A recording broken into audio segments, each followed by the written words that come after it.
ਹੈ ਕਿ ਅੱਜ ਮੋਨੂ ਮਿਸ਼ਰਾ ਜੀ ਨੂੰ ਹਿਰਾਸਤ ਦੇ ਵਿੱਚ ਲਿਆ ਸੀਗਾ ਔਰ ਉਹਨਾਂ ਨੇ ਬਹੁਤ ਸਾਰੇ ਆਪਣੇ ਵੱਲੋਂ ਸਬੂਤ ਲਿਆਂਦੇ ਜਿਹੜਾ ਕਿ ਪੁਲਿਸ ਨੂੰ ਉਹਨਾਂ ਨੂੰ ਘਸੀਟਦੇ ਹੋਏ ਲੈ ਕੇ ਆਉਣਾ ਚਾਹੀਦਾ ਸੀਗਾ। ਉਹਨਾਂ ਨੂੰ ਰੈੱਡ ਕਾਰਪੇਟ ਦਿੱਤਾ ਗਿਆ ਔਰ ਉਹਨਾਂ ਨੂੰ ਸੱਦਿਆ ਗਿਆ।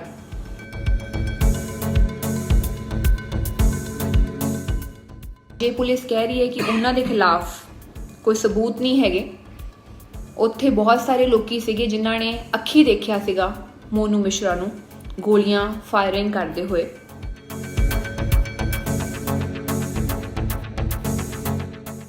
ਤਿੰਨ 302 ਦੀ ਤਹਿਤ ਜ਼ਮਾਨਤ ਤੇ ਬਹੁਤ ਦੂਰ ਦੀ ਗੱਲ ਹੈ। ਪੁਲਿਸ ਨੂੰ ਇੰਟਰੋਗੇਸ਼ਨ ਦੇ ਵਿੱਚ ਅੰਦਰ ਰੱਖਣਾ ਚਾਹੀਦਾ ਇਹਨਾਂ ਨੂੰ।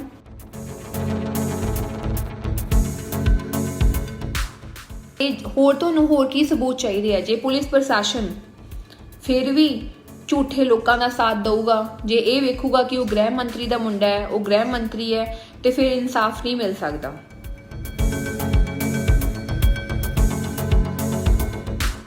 ਸਭ ਤੋਂ ਪਹਿਲਾਂ ਤੇ ਗ੍ਰਹਿ ਮੰਤਰੀ ਦੇ ਪਦ ਤੋਂ ਉਹਨਾਂ ਨੂੰ ਅਸਤੀਫਾ ਦੇਣਾ ਚਾਹੀਦਾ ਹੈ ਤਾਂ ਕਿ ਜਿਹੜੀ ਇਹ ਜਾਂਚ ਹੈ ਇਹ ਸਾਫ਼ ਤਰੀਕੇ ਦੇ ਨਾਲ ਹੋਵੇ।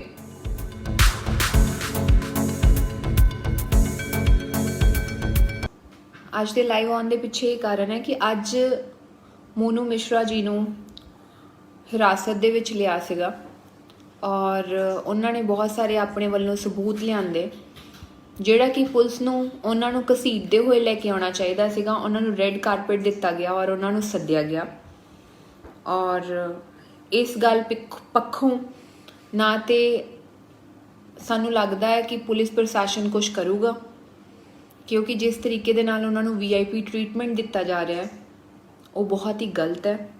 ਔਰ ਦੂਜੀ ਗੱਲ ਇਹ ਕਿ ਉਹਨਾਂ ਦੇ ਉੱਤੇ 302 ਦਾ ਪਰਚਾ ਹੈ।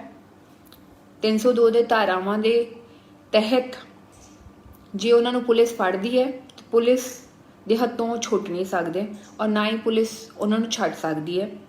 ਔਰ ਜੇ ਪੁਲਿਸ ਕਹਿ ਰਹੀ ਹੈ ਕਿ ਉਹਨਾਂ ਦੇ ਖਿਲਾਫ ਕੋਈ ਸਬੂਤ ਨਹੀਂ ਹੈਗੇ, ਉੱਥੇ ਬਹੁਤ ਸਾਰੇ ਲੋਕੀ ਸੀਗੇ ਜਿਨ੍ਹਾਂ ਨੇ ਅੱਖੀ ਦੇਖਿਆ ਸੀਗਾ ਮੋਨੂ ਮਿਸ਼ਰਾ ਨੂੰ ਗੋਲੀਆਂ ਫਾਇਰਿੰਗ ਕਰਦੇ ਹੋਏ। ਸੋ ਅਸੀਂ ਪੁਲਿਸ ਪ੍ਰਸ਼ਾਸਨ ਦੇ ਅੱਗੇ ਹੱਥ ਜੋੜ ਕੇ ਬੇਨਤੀ ਕਰਦੇ ਹਾਂ ਵੀ ਉੱਥੋਂ ਦੇ ਜਿਹੜੇ ਲੋਕੀ ਉਸ ਦਿਨ ਸੀਗੇ ਪ੍ਰੋਟੈਸਟ ਦੇ ਵਿੱਚ, ਕਿਉਂਕਿ ਜਿਨ੍ਹਾਂ ਦੇ ਘਰ ਮੈਂ ਵੀ ਗਈ ਸੀਗੀ, ਉਹ ਭਰਾਵਾਂ ਨੇ ਵੀ ਦੇਖਿਆ ਸੀਗਾ ਮੋਨੂ ਮਿਸ਼ਰਾ ਨੂੰ ਫਾਇਰ ਕਰਦੇ ਹੋਏ ਉਸ ਟਾਈਮ ਦੇ ਉੱਤੇ। ਸੋ ਉਹਨਾਂ ਦੀਆਂ ਸਟੇਟਮੈਂਟਸ ਵੀ ਰਿਕਾਰਡ ਕਰਨੀਆਂ ਚਾਹੀਦੀਆਂ ਨੇ ਕਿ ਜਿਹੜੇ ਉੱਥੇ ਉਸ ਟਾਈਮ ਦੇ ਉੱਤੇ ਅੱਖੀ ਵੇਖੇ ਜਿਨ੍ਹਾਂ ਨੇ ਦੇਖਿਆ ਸੀਗਾ ਉਹ ਸਬੂਤ ਸੀਗੇ, ਕਿਉਂਕਿ ਚਸ਼ਮਦੀਦ ਅੱਖੀ ਅਸੀਂ ਸਾਹਮਣੇ ਦੇਖਦੇ ਹਾਂ ਤੇ ਉਹ ਵੀ ਗਵਾਹ ਮੰਨਿਆ ਜਾਂਦਾ ਹੈ ਤੇ ਉਹਨਾਂ ਦੀਆਂ ਸਟੇਟਮੈਂਟਸ ਹੋਣੀਆਂ ਚਾਹੀਦੀਆਂ ਨੇ। ਉੱਥੇ ਬਹੁਤ ਸਾਰੇ ਕਿਸਾਨ ਸੀਗੇ, ਬਹੁਤ ਸਾਰੇ ਭਰਾ ਸੀਗੇ ਜਿਨ੍ਹਾਂ ਨੇ ਮੋਨੂ ਮਿਸ਼ਰਾ ਨੂੰ ਫਾਇਰਿੰਗ ਕਰਦੇ ਹੋਏ ਦੇਖਿਆ ਸੀਗਾ ਉਸ ਦਿਨ। ਪੁਲਿਸ ਦੇ ਅੱਗੇ ਰਿਕੁਐਸਟ ਕੀਤੀ ਜਾਂਦੀ ਹੈ ਕਿ ਅੱਜ ਕੋਰਟ ਦੇ ਵਿੱਚ ਜਿਹੜਾ ਤੁਸੀਂ ਮੈਟਰ ਲੈ ਕੇ ਜਾਓਗੇ, ਮੋਨੂ ਮਿਸ਼ਰਾ ਨੂੰ ਤੁਸੀਂ ਉੱਥੇ ਲੈ ਕੇ ਜਾਓਗੇ। ਮੋਨੂ ਮਿਸ਼ਰਾ ਜੋ ਕਿ ਆਪਣੇ ਪਿਓ ਦੇ ਨਾਲ ਬਹੁਤ ਸਾਰੇ ਸਬੂਤ ਝੂਠੇ ਬਣਾ ਕੇ ਲੈ ਕੇ ਗਿਆ ਹੈ, ਉਹਦੇ ਸਾਹਮਣੇ ਪੁਲਿਸ ਨੇ ਕਿਹਾ ਹੈ ਕਿ ਉੱਥੋਂ ਦੀਆਂ ਜਿਹੜੀਆਂ ਵੀਡੀਓਜ਼ ਆ ਉਹਨਾਂ ਨੂੰ ਭੇਜੀਆਂ ਜਾਣ, ਪਰ ਉਹ ਵੀਡੀਓਜ਼ ਤੇ ਆਲਰੇਡੀ ਬਾਹਰ ਆ ਚੁੱਕੀਆਂ ਨੇ। ਬਟ ਅਸੀਂ ਇਹ ਵੀ ਚਾਹੁੰਦੇ ਹਾਂ ਕਿ ਜਿਹੜੇ ਉੱਥੇ ਸਾਡੇ ਭਰਾ ਸੀਗੇ ਜਿਨ੍ਹਾਂ ਨੇ ਅੱਖੀ ਦੇਖਿਆ ਸੀਗਾ ਮੋਨੂ ਮਿਸ਼ਰਾ ਨੂੰ ਫਾਇਰਿੰਗ ਕਰਦੇ ਹੋਏ, ਉਹਨਾਂ ਦੀਆਂ ਸਟੇਟਮੈਂਟਾਂ ਲੈਣੀਆਂ ਚਾਹੀਦੀਆਂ ਨੇ, ਉਹਨਾਂ ਦੇ ਬਿਆਨ ਲੈਣੇ ਚਾਹੀਦੇ ਨੇ ਤਾਂ ਕਿ ਉਹ ਬਿਆਨ ਜਿਹੜੇ ਨੇ ਉਹ ਕੋਰਟ ਦੇ ਵਿੱਚ ਹਾਜ਼ਰ ਕੀਤੇ ਜਾਣ, ਤਾਂ ਕਿ 302 ਦੀ ਤਹਿਤ ਜ਼ਮਾਨਤ ਤੇ ਬਹੁਤ ਦੂਰ ਦੀ ਗੱਲ ਹੈ। ਪੁਲਿਸ ਨੂੰ ਇੰਟਰੋਗੇਸ਼ਨ ਦੇ ਵਿੱਚ ਅੰਦਰ ਰੱਖਣਾ ਚਾਹੀਦਾ ਇਹਨਾਂ ਨੂੰ। ਔਰ ਜਿਹੜੀਆਂ ਗੱਡੀਆਂ ਮੌਕੇ ਦੇ ਉੱਤੇ ਮਿਲੀਆਂ ਸੀਗੀਆਂ, ਖਾਸ ਕਰਕੇ ਜਿਹੜੀ ਥਾਰ ਜੀਪ ਸੀਗੀ ਉਹ ਮੋਨੂ ਮਿਸ਼ਰਾ ਦੇ ਪਿਤਾ ਦੇ ਨਾਮ ਸੀਗੀ, ਅਸੀਂ ਸੁਣਿਆ। ਔਰ ਜਿੰਨੇ ਵੀ ਕਾਰਜਕਰਤਾ ਸੀਗੇ ਇਹਨਾਂ ਦੇ BJP ਦੇ ਕਾਰਜਕਰਤਾ ਸੀਗੇ ਨਾਲ ਸਾਰੇ ਦੇ ਸਾਰੇ। ਔਰ ਜਿਹੜਾ ਬਲੂ ਕੁੜਤੇ ਵਾਲਾ ਥਾਰ ਜੀਪ ਦੇ ਵਿੱਚੋਂ ਨਿਕਲ ਕੇ ਭੱਜਿਆ ਸੀਗਾ ਉਸ ਪ੍ਰੋਗਰਾਮ ਦੇ ਵਿੱਚ ਮੋਨੂ ਮਿਸ਼ਰਾ ਦੇ ਨਾਲ ਸੀਗਾ ਪਹਿਲੋਂ ਵੀ, ਔਰ ਉਹ ਪਿਕਚਰਸ ਅਸੀਂ ਆਲਰੇਡੀ ਸ਼ੇਅਰ ਕਰ ਚੁੱਕੇ ਹਾਂ। ਔਰ ਉਸ ਤੋਂ ਪਹਿਲੋਂ ਜੋ ਪ੍ਰੋਗਰਾਮ ਦੇ ਵਿੱਚ ਜੋ ਉਹਨਾਂ ਨੇ ਕੱਪੜੇ ਪਾਏ ਸੀਗੇ ਉਹਨਾਂ ਦੇ ਨਾਲ ਉਹੀ। ਔਰ ਇੱਕ ਹੋਰ ਵੀਡੀਓ ਆਈ ਸੀਗੀ ਜਿਹਦੇ ਵਿੱਚ ਇੱਕ ਬੰਦੇ ਨੇ ਕਿਹਾ ਸੀਗਾ कि अगली मैं फॉर्च्यूनर गाड़ी में बैठा था, अगली गाड़ी भैया बैठे थे। ਤੇ ਹੋਰ ਤੁਹਾਨੂੰ ਹੋਰ ਕੀ ਸਬੂਤ ਚਾਹੀਦੇ ਆ? ਜੇ ਪੁਲਿਸ ਪ੍ਰਸ਼ਾਸਨ ਫਿਰ ਵੀ ਝੂਠੇ ਲੋਕਾਂ ਦਾ ਸਾਥ ਦਊਗਾ, ਜੇ ਇਹ ਵੇਖੂਗਾ ਕਿ ਉਹ ਗ੍ਰਹਿ ਮੰਤਰੀ ਦਾ ਮੁੰਡਾ ਹੈ, ਉਹ ਗ੍ਰਹਿ ਮੰਤਰੀ ਹੈ, ਤੇ ਫਿਰ ਇਨਸਾਫ ਨਹੀਂ ਮਿਲ ਸਕਦਾ, ਫਿਰ ਕਿਸੇ ਵੀ ਤਰੀਕੇ ਦੇ ਨਾਲ ਇਨਸਾਫ ਨਹੀਂ ਮਿਲ ਸਕਦਾ। ਸਭ ਤੋਂ ਪਹਿਲਾਂ ਤੇ ਗ੍ਰਹਿ ਮੰਤਰੀ ਦੇ ਪਦ ਤੋਂ ਉਹਨਾਂ ਨੂੰ ਅਸਤੀਫਾ ਦੇਣਾ ਚਾਹੀਦਾ ਹੈ ਤਾਂ ਕਿ ਜਿਹੜੀ ਇਹ ਜਾਂਚ ਹੈ ਇਹ ਸਾਫ਼ ਤਰੀਕੇ ਦੇ ਨਾਲ ਹੋਵੇ। ਚੰਗੇ ਤਰੀਕੇ ਦੇ ਨਾਲ ਲੋਕਾਂ ਨੂੰ ਇਨਸਾਫ ਮਿਲ ਸਕੇ। ਕਿਉਂਕਿ ਜੇ ਕੋਈ ਇਨਸਾਨ ਗ੍ਰਹਿ ਮੰਤਰੀ ਹੈ ਤੇ ਫਿਰ ਉਹ ਕਿਸ ਤਰੀਕੇ ਦੇ ਨਾਲ ਆਪਣੇ ਮੁੰਡੇ ਨੂੰ ਪੁਲਿਸ ਦੀ ਹਿਰਾਸਤ ਦੇ ਵਿੱਚ ਰਹਿਣ ਦਊਗਾ। ਉਹ ਤੇ ਸਰਾਸਰ ਉਸੇ ਦਿਨ ਤੋਂ ਕਹਿ ਰਿਹਾ ਕਿ ਮੇਰਾ ਮੁੰਡਾ ਉੱਥੇ ਸੀਗਾ ਹੀ ਨਹੀਂ, ਮੇਰਾ ਮੁੰਡਾ ਪ੍ਰੋਗਰਾਮ ਦੇ ਵਿੱਚ ਸੀਗਾ। ਔਰ ਲੋਕੀ ਜਿਹੜੇ ਉੱਥੇ ਝੂਠ ਬੋਲ ਰਹੇ ਨੇ, ਜਿਹੜੇ ਉੱਥੇ ਸੀਗੇ, ਜਿਨ੍ਹਾਂ ਨੇ ਉਹਨੂੰ ਦੇਖਿਆ ਵੀ ਸੀਗਾ। ਸੋ ਇਹ ਸਾਰੀਆਂ ਗੱਲਾਂ ਜਿੰਨੀਆਂ ਵੀ ਨੇ, ਬਹੁਤ ਸਾਰੇ ਇਹ ਹਮੇਸ਼ਾ ਬੀਜੇਪੀ ਗਵਰਨਮੈਂਟ RSS ਦਾ ਹਮੇਸ਼ਾ ਤੋਂ ਇਹੀ ਕੰਮ ਰਿਹਾ ਹੈ, ਧਰਮ ਦੇ ਨਾਮ ਦੇ ਉੱਤੇ ਮੁੱਦੇ ਚੱਕਣਾ। ਕਦੀ ਕਿਸਾਨਾਂ ਨੂੰ ਖਾਲਿਸਤਾਨੀ ਦੱਸਣਾ, ਕਦੀ ਕੁਛ ਦੱਸਣਾ। ਹੁਣ ਹਿੰਦੂ ਸਿੱਖ ਬਣਾ ਦੇਣਗੇ, ਕਦੀ ਮੁਸਲਮਾਨ ਹਿੰਦੂ ਬਣਾ ਦਿੰਦੇ ਨੇ। ਇਹਨਾਂ ਦਾ ਕੰਮ ਹੈ ਸਿਆਸਤਕਾਰਾਂ ਦਾ ਇਸ ਧਰਮ ਦੇ ਉੱਤੇ ਲੜਾਈਆਂ ਕਰਵਾ ਕੇ ਉਹਦੇ ਉੱਤੇ पॉलिटिक्स करना। सो हाथ जोड़ के बेनती है, अगर कोई कुछ लोग, मैं हिंदी में भी बात करती हूँ, कुछ लोग यूपी से भी देख रहे हैं मुझे, तो हाथ जोड़ के बेनती है इस टाइम पर आप आंखें खोल के देखिए कि सच क्या है। हमने बहुत बार वो वीडियो देखी है किस तरह से इन्होंने कुचला है लोगों को। ये कोई फिल्म नहीं चल रही, ये आम लोगों की लाइफ थी। जिस तरीके से इन्होंने कुचला है, जिस तरीके से इन्होंने लोगों को मारा है, मैं उन लोगों की फैमिलीज को मिली हूँ। आप सोचिए उन बहनों का क्या हाल था और उस माँ का क्या हाल था जिसका बेटा एक प्रोटेस्ट के लिए आया था, वो भी पीसफुल प्रोटेस्ट के लिए, और उसको मार दिया गया। ऐसे गुंडों का, ऐसे गुंडा राज यूपी से ख़त्म होना चाहिए। और बेनती यही करते हैं कि आप सब लोग अभी बाहर निकल के आइए इनके खिलाफ, क्योंकि आज इनके साथ हो सकता है, कल को आप लोगों के साथ भी हो सकता है। और किसान, हम पहले भी बोल चुके हैं, किसान अपने लिए नहीं बैठे बॉर्डर्स पे, सभी लोगों के लिए बैठे हैं प्रोटेस्ट के लिए। 3 बिल जो हैं वो विस्तार रूप से आई थिंक सो सभी को पढ़ने चाहिए। MSP तो वैसे ही नहीं मिलती यूपी में, गन्ने का रेट 2-2 साल तक पैसे नहीं मिलते, लोगों को इतने दुखी हैं, तो कैसे कैसे गुजारा होगा लोगों का, आम लोगों का कैसे होगा। असेंशियल कमोडिटी एक्ट जो जमाखोरी है, जमाखोरी कर करके महंगा बेचेंगे, कहाँ से खरीद लोगे आप लोग। ये सभी वर्ग की लड़ाई है इस टाइम पर, लेबर क्लास की भी है इसमें, दुकानदारों की भी है, सभी की है। ये गवर्नमेंट खुद बिक चुकी है अंबानी अंडानी के हाथ, पैसे वाले लोगों के हाथों पे बिक चुकी है। इस वजह से ये आम इंसान लोगों की आवाज़ वहाँ तक पहुँचने नहीं देते।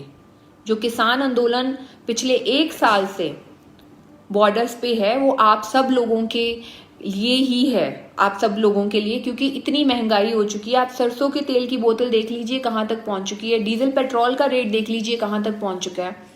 और यही लोग जो हैं ये जमाखोरी कर करके महंगा करके बेचेंगे और आम लोग जो हैं वो अफोर्ड नहीं कर सकेंगे। सो ये जो लड़ाई है सभी की लड़ाई है। सो बेनती यही करते हैं, जो आज मोनू मिश्रा को हिरासत में लिया गया है उसको कंटिन्यूसली वो रखा जाए, क्योंकि उसके ऊपर 302 का पर्चा है। और ज़्यादा से ज़्यादा यूपी में, खास करके यूपी की पुलिस को ये पता चल सके कि यूपी में जितने वहाँ पे लोग थे जिन्होंने ये आंखों देखी ये घटना देखी है, उनके प्रूफ्स, उनकी स्टेटमेंट भी मैटर करती है। जिन्होंने अपनी आंखों से देखा था उस दिन मोनू मिश्रा को फायरिंग करते हुए, गन्ने के खेत में भागते हुए, उनकी स्टेटमेंट्स को भी लेना चाहिए। मैंने NDTV के एक चैनल पे देखा, एक चैनल पे उन्होंने एक पुलिस ऑफिसर की स्टेटमेंट ली, तो उन्होंने बोला कि हम सबूत इकट्ठा कर रहे हैं। हमने सभी को बोला वीडियोस भेजें। देखिए वीडियोस तो ऑलरेडी बहुत सारी आ चुकी हैं, बट जो वहाँ पे लोग हैं, हाथ जोड़ के बेनती है आप उनकी स्टेटमेंट लें, नहीं तो यही रहेगा कि गृह मंत्री का बेटा है, गृह मंत्री के बेटे को छोड़ा जाएगा। ये ऊपर से योगी जी ने भी बोल दिया है जो सबूत होंगे, सबूत तो हैं, आंखों देखी इतनी बड़ी वीडियो बाहर आ गई, उनके नाम पे गाड़ी है, बीजेपी के कार्यकर्ता हैं और लोगों ने देखा है उनको वहां पे, इससे बड़ा सबूत क्या हो सकता है। तो फिर तो हम यही कह सकते हैं कि ये जो है ये गुंडा राज है यूपी में। और दूसरी बात, बहुत सारे लोग ये बातें कर रहे हैं कि एक छोटे से बच्चे ने भिंडरावाला जी की फोटो की टी-शर्ट डाली थी, उसको बब्बर खालसा ग्रुप बना रहे हैं। मैं आपको ये बोलना चाहती हूँ, ये बीजेपी वाले, इनका काम ही यही है। गुजरात में भी इन्होंने दंगे फसाद करवाए थे, जाट आंदोलन में भी इन्होंने दंगे फसाद करवाए थे। आम लोगों को आपस में कोई तंगी नहीं है, ना हिंदू को किसी से तंगी होगी, ना सिख को तंगी होगी, ना मुसलमान को तंगी होगी। ये आपस में इनको लड़ाना चाहते हैं और इसके ऊपर पॉलिटिक्स करना चाहते हैं।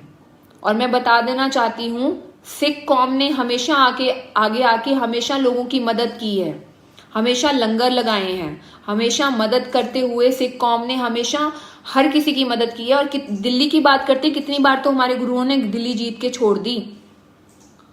ये ऐसी बातें हम तो ना तो रिलीजन के पक्ष में बात करते हैं, हम तो सोचते हैं कि सबसे पहले एक इंसान बन के देखो। हिंदू सिख मुस्लिम से ऊपर उठ के एक इंसानियत सबसे बड़ी चीज होती है, वो बन के देखना चाहिए। इस टाइम पे सारे धर्म आई थिंक सो यही सिखाते हैं कि सब धर्मों में इंसानियत तो सिखाते ही है ना। क्या राम जी या कृष्ण जी ये बोलते थे कि लोगों के ऊपर गाड़ियां चढ़ा दो? हर कोई धर्म इंसानियत सिखाता है। जो भी जो इंसान सही में धर्म को मानता है वो कभी किसी का बुरा नहीं कर सकता। जो असल में गुरु का सिख है वो किसी का बुरा नहीं कर सकता, वो अच्छा ही सोचेगा। सो हाथ जोड़ के बेनती यही करते हैं हम कि आप इंसाफ की बातें करें, इंसाफ की मांग करें उन लोगों के लिए जो बेचारे उस दिन शहीद हो गए। और 12 तारीख का उनका भोग है, ज़्यादा से ज़्यादा लोग वहाँ पे पहुँचे उनके इंसाफ के लिए, क्योंकि आज उनकी फैमिली है, कल को आपकी फैमिली भी हो सकती है। तो हमें ये गुंडा राज, ये मोनू मिश्रा, ये बीजेपी के खिलाफ आवाज़ उठानी है। क्योंकि अगर ये अच्छी गवर्नमेंट होती तो हमें ऐसे बात नहीं करते। ये अच्छी गवर्नमेंट नहीं है, ये गुंडा राज है। उसके बाप ने सीधा सीधा बोला है कि मैं एक एमएलए मंत्री से पहले मैं कुछ और भी हूं। तो वो कुछ जो और हैं वहां के आम लोग जानते हैं वो क्या है।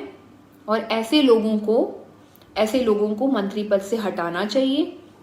ये हमारे इंडिया की डेमोक्रेसी नहीं है। और खास करके यूपी में तो डिक्टेटरशिप ही दिख रही है, डेमोक्रेसी तो दिख ही नहीं रही। और पुलिस प्रशासन, जो हर कोई ऑफिसर शपथ लेता है सबसे पहले इंसाफ की बात करने के लिए, ईमानदारी की बात करने के लिए, उनको ईमानदारी और इंसाफ की बातें करनी चाहिए। और खास करके इन लोगों को, इन गुंडों को जेल के अंदर बंद करना चाहिए। अगर इनको छोड़ा गया तो इसका खामियाजा बहुत भुगतना पड़ेगा सभी को। मैं ये आपको बोल देती हूँ। बाकी ज़्यादा से ज़्यादा ये शेयर कीजिए और इंसाफ की बात कीजिए, सच की बात रखिए आगे। सच से ऊपर कोई नहीं, और ना ही किसी ने कुछ लेके जाना है, ना किसी ने लेके आना है। सच सामने आता ही, और इस गुंडों को ख़त्म कीजिए। वाहिगुरू जी का खालसा, वाहिगुरू जी की फतेह। किसान एकता जिंदाबाद। मोनू मिश्रा जेल से नहीं छूटना चाहिए। और हमारे भाई हैं, जितने भी भाई हैं जो मुझे देख रहे हैं, जिन्होंने उस दिन आंखों देखी ये सब कुछ देखा था, वो जाके पुलिस को बयान लिखवाएं और अपनी स्टेटमेंट्स दें। धन्यवाद।